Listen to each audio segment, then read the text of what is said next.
Consigo usar o Adobe Photoshop e Premiere? Assim como acontece com a Microsoft Office, os softwares da Adobe, como Photoshop e Premiere, não funcionam de forma nativa no Linux. A Adobe não desenvolve instaladores oficiais para esse sistema, e a instalação por meio de camadas de compatibilidade, como o Wine, costuma ser muito instável.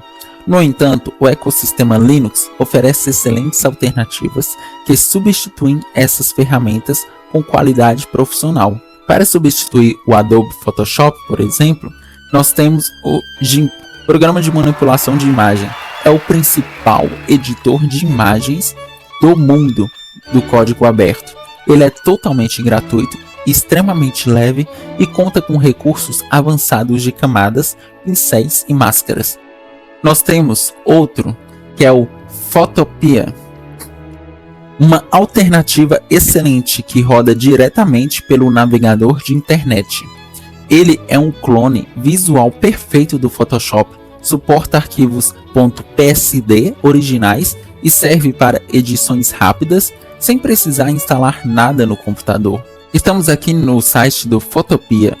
Aqui nós temos a parte de aprender, que seria um manual, e aqui o próprio site, simples e direto.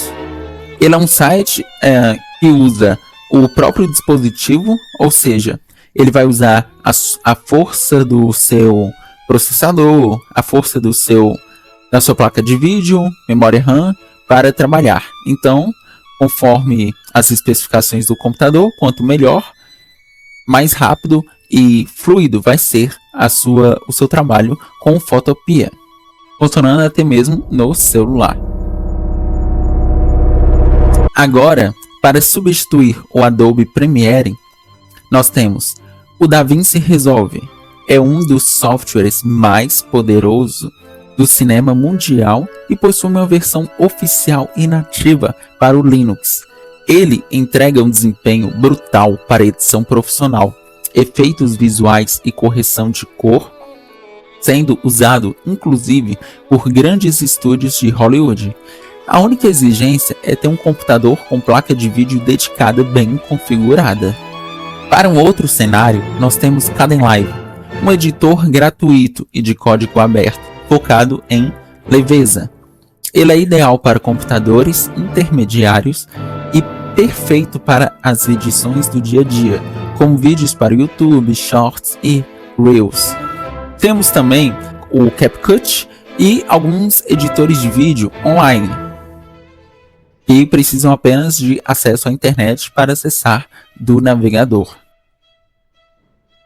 Então agora nós temos o que é o GNOME Boxes. O GNOME Box, conhecido apenas como Boxes, é um programa de virtualização. Ele não tenta executar programas do Windows diretamente no Linux.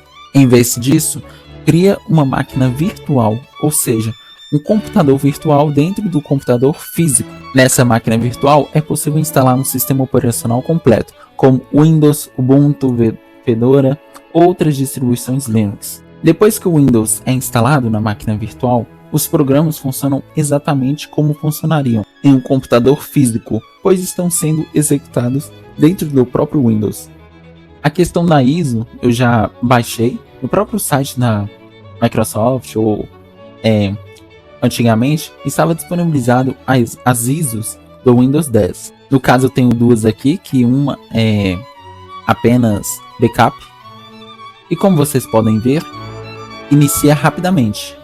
Enquanto está sendo iniciado, eu posso voltar aqui. Ele fica salvo aqui, é só clicar novamente. Mas o que eu vou mostrar é que na hora de criar, você pode colocar, instalar a partir de arquivo. E no caso, foi o que eu fiz. Eu já tinha a ISO do Windows 10. Aqui você coloca o tanto de memória RAM que vai ser utilizado, o tanto de espaço, armazenamento em disco. E naturalmente o Windows já está fazendo a atualização de rotina. Certo? Iniciou aqui. E ele funciona perfeitamente. Realmente é como usar o Windows dentro do Linux.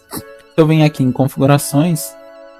Como vocês podem ver, a edição que eu estou usando é Windows 10 Pro, versão 22H2, e foi instalado nesse ano. Ele funciona perfeitamente. E aqui eu posso emular o Windows e sem medo daqueles vírus mais inofensivos pularem para a máquina principal. Porque quando eu finalizar aqui, se eu tiver algum receio, eu posso simplesmente em desligar, vir com o botão direito e excluir. Então, isso tudo que fica aqui vai ficar para ser eliminado, excluído. Não vai ter o risco de infectar a máquina principal.